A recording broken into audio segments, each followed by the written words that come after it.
ನಿನ್ನೆ ಬಹಳ ದಿನಗಳ ಹೋರಾಟ ಮತ್ತು ಬಹಳ ದಿನಗಳಿಂದ ಸರ್ಕಾರದ ಮೇಲೆ ಹಲವು ಸರ್ಕಾರಗಳ ಮೇಲೆ ಒತ್ತಡ ಆಗ್ತಾಯಿದ್ರು. ಬೂದನೂರಿನ ಹಕ್ಕುಪತ್ರ ಕೊಡಬೇಕು ಅಂತೇಳಿ ನಿನ್ನೆ ಅದಕ್ಕೆ ತೆರೆ ಎಳೆದು ಅಲ್ಲಿನ ನಿವಾಸಿಗಳಿಗೆ ಹಕ್ಕುಪತ್ರವನ್ನು ಕೊಟ್ಟಿದ್ದೀವಿ. ಅವರು ಪ್ರೀತಿಯಿಂದ ನನಗೆ ಈ ಬೆಳ್ಳಿ ಗದೆಯನ್ನು ಕೊಟ್ಟಿದ್ದಾರೆ. ಅವರ ಪ್ರೀತಿಗೆ ಮನ ಸೋತಿದ್ದೇನೆ. ಆದರೆ ಇದು ದೇವ್ರ ಹತ್ರ ಇದ್ರೇ ಚಂದ್ರ, ಮನುಷ್ಯ ಹತ್ರ ಗದೆಗಳು ಇರಬಾರ್ದು. ಈ ಬೆಳ್ಳಿ ಗದೆಯನ್ನು ಕೆರಗೋಡಿನ ಆಂಜನೇಯ ದೇವಸ್ಥಾನಕ್ಕೆ ಇದನ್ನು ನಾನು ಕೊಡ್ತಾಯಿದ್ದೀನಿ. ಆಂಜನೇಯನ ಜೊತೆಯಲ್ಲಿ ಗದೆ ಇದ್ರೇ ಇದಕ್ಕೆ ಒಳ್ಳೆಯದು. ಹನುಮ ಜಯಂತಿಯ ದಿನ ಈ ಗದೆಯ ಸಮೇತ ಆಂಜನೇಯ ಊರಲ್ಲಿ ಮೆರವಣಿಗೆಯನ್ನು ಮಾಡಲಿ.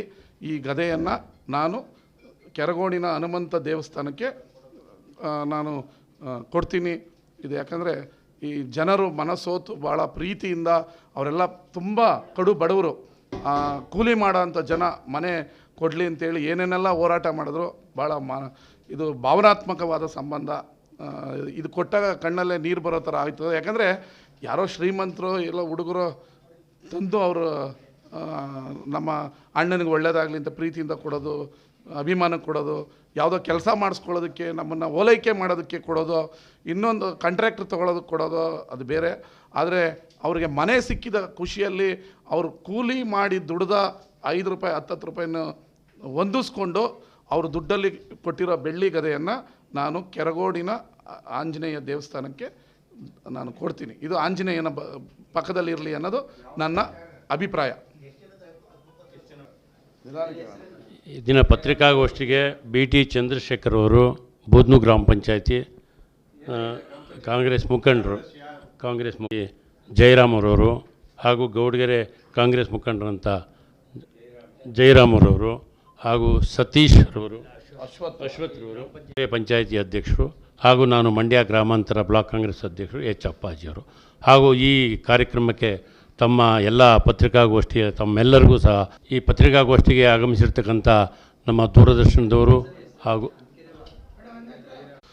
ಬಹಳ ದಿನಗಳಿಂದ ಅನ್ಕೆರೆ ಮತ್ತು ಸುತ್ತಮುತ್ತ ಗೌಡಗೆರೆ, ಕನ್ಲಿ, ಉಚ್ಚಲ್ಗೆರೆ, ತುಮಕೆರೆ ಮತ್ತು ಆ ಭಾಗದ ಆ ಕಡೆ ಅಪ್ ಟು ಬೆಸಗಳ್ಳಿವರೆಗೂ, ಕೊಪ್ಪವರೆಗೂ ಜನರ ಬಹುದಿನಗಳ ಬೇಡಿಕೆ ಅಂತೇಳಿದ್ರೆ ಅನ್ಕೆರೆ ಅಂಡರ್ ಪಾಸ್ ಆಗಬೇಕು ಅನ್ನೋದು.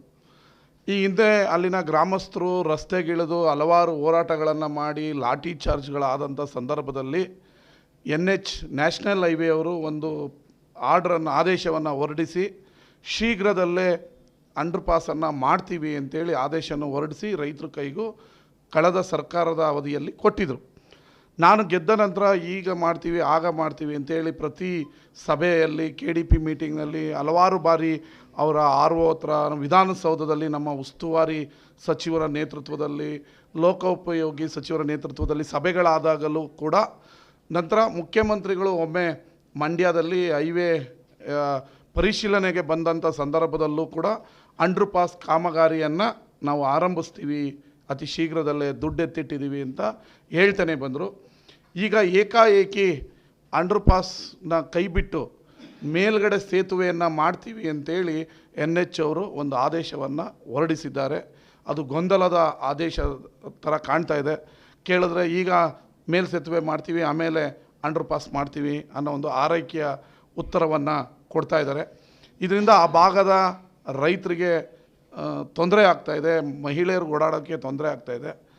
ಅವತ್ತು ಸಾಮಾನ್ಯ ಮಹಿಳೆಯರು ಬೀದಿಗೆ ಬಂದು ಹೋರಾಟ ಮಾಡಿದರು. ಅವರ ಭಾವನೆಗಳಿಗೆ ಸ್ಪಂದಿಸಬೇಕಾಗಿದ್ದು ಜನಪ್ರತಿನಿಧಿಯಾದ ನನ್ನ ಕರ್ತವ್ಯ. ಹಲವಾರು ಬಾರಿ ಅವರನ್ನು ಕೇಳಿಕೊಂಡ್ರೂ ಕೂಡ ಅವರು ಯಾವುದಕ್ಕೂ ಸೊಪ್ಪಾಗ್ತಾಯಿಲ್ಲ. ಈಗಿರೋದು ಒಂದೇ ಗಾಂಧಿ ಮಾರ್ಗ. ನಾವು ಕೇಳಿ ಕೇಳಿ ಸಾಕಾಗಿದೆ. ಅದರಿಂದ 7ನೇ ತಾರೀಕು ಬೆಳಗ್ಗೆ 10 ಗಂಟೆಗೆ ಬೆಂಗಳೂರಿನ NH ಕಚೇರಿಯ ಕೇಂದ್ರ ಕಚೇರಿಯ ಮುಂಭಾಗದಲ್ಲಿ ನಾನು ಉಪವಾಸ ಸತ್ಯಾಗ್ರಹ ಕೂತ್ಕೊಳ್ತಾ ಇದ್ದೀನಿ. ಆ ಭಾಗದ ರೈತರು ಕಡಿಮೆ ಸಂಖ್ಯೆಯಲ್ಲೇ, ಯಾಕೆಂದರೆ ಬೆಂಗಳೂರಿನಲ್ಲಿ ಪ್ರತಿಭಟನೆ, ಹೋರಾಟ, ಸತ್ಯಾಗ್ರಹ ಮಾಡೋಕ್ಕೆ ಕಾನೂನುಗಳು ಇವೆ.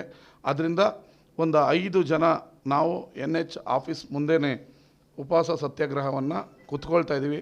ಅವರು ಅಂಡರ್ ಪಾಸ್ ಕಾಮಗಾರಿ ಮಾಡೋವರೆಗೂ ನಾವು ಉಪವಾಸ ಸತ್ಯಾಗ್ರಹವನ್ನು ಬಿಡುವ ಪ್ರಶ್ನೆಯೇ ಇಲ್ಲ. ಅದು 1 ದಿನ ಆಗ್ಬೋದು, 2 ದಿನ ಆಗ್ಬೋದು, 10 ದಿನ ಆಗ್ಬೋದು, ತಿಂಗಳಾಗ್ಬೋದು. ಗಾಂಧಿ ತತ್ವವನ್ನು ನಂಬಿರುವ ದೇಶ ಇದು. ನಾವು ಈಗ ಹಲವಾರು ಬಾರಿ ಅವ್ರಿಗೆ ಒತ್ತಡ ಹಾಕಿದ್ವಿ, ಕೇಳ್ಕೊಂಡ್ವಿ, ಕೈ ಮುಗಿದ್ವಿ, ಹೋರಾಟ ಮಾಡಿದ್ವಿ. ಬರೀ ಸುಳ್ಳು ಹೇಳ್ಕೊಂಡು NHIV ಅವರು ದಪ್ಪ ಚರ್ಮದ ಅಧಿಕಾರಿಗಳು ನಮ್ಮ ಮೂಗಿಗೆ ತುಪ್ಪ ಸಾವ್ರ್ತಾ ದಿನ ಕಳೆದ್ರೆ ಹೊರತು ನಮ್ಮ ಜನಗಳಿಗೆ ಯಾವುದೇ ರೀತಿಯ ಸ್ಪಂದನೆ ಮತ್ತು ಕಾಮಗಾರಿ ಆರಂಭ ಆಗಿಲ್ಲ. ಈಗ ನಾವು ಏಕಾಏಕಿ ಮೇಲ್ಸೇತುವೆ ಮಾಡ್ತೀವಿ ಅನ್ನೋದನ್ನು ಖಂಡಿಸ್ತೀನಿ. ಅದಕ್ಕೆ 7ನೇ ತಾರೀಕು ಗುರುವಾರ ಬೆಳಗ್ಗೆ 10 ಗಂಟೆಗೆ KR ಸರ್ಕಲ್, ಬೆಂಗಳೂರಿನ KR ಸರ್ಕಲ್ನಲ್ಲಿ NH ನ್ಯಾಷನಲ್ ಹೈವೇ ಅವರ ಕೇಂದ್ರ ಕಚೇರಿ ಇದೆ. ಅದ್ರ ಮುಂದೆ ನಾನು ಉಪವಾಸ ಸತ್ಯಾಗ್ರಹವನ್ನು ಕೂತ್ಕೊಳ್ತಾ ಇದ್ದೀನಿ. ಅನುಕ್ಷಣದ ಸುದ್ದಿಗಳಿಗಾಗಿ ವಿಸ್ತಾರ ನ್ಯೂಸ್ ಯೂಟ್ಯೂಬ್ ಚಾನೆಲ್ ಸಬ್ಸ್ಕ್ರೈಬ್ ಮಾಡಿ. ಹೊಸ ಸುದ್ದಿಗಳ ನೋಟಿಫಿಕೇಶನ್ಗಾಗಿ ಬೆಲ್ ಐಕಾನ್ ಕ್ಲಿಕ್ ಮಾಡಿ. ಲೇಟೆಸ್ಟ್ ಅಪ್ಡೇಟ್ಸ್ಗಾಗಿ www.vistaranews.com ವೆಬ್ಸೈಟ್ಗೆ ವಿಸಿಟ್ ಮಾಡಿ. ಅಂಗೈಯಲ್ಲೇ ಜಗತ್ತಿನ ಸುದ್ದಿ ತಿಳಿಯಲು ವಿಸ್ತಾರ ನ್ಯೂಸ್ ಕನ್ನಡ ಆಪ್ ಡೌನ್ಲೋಡ್ ಮಾಡಿ.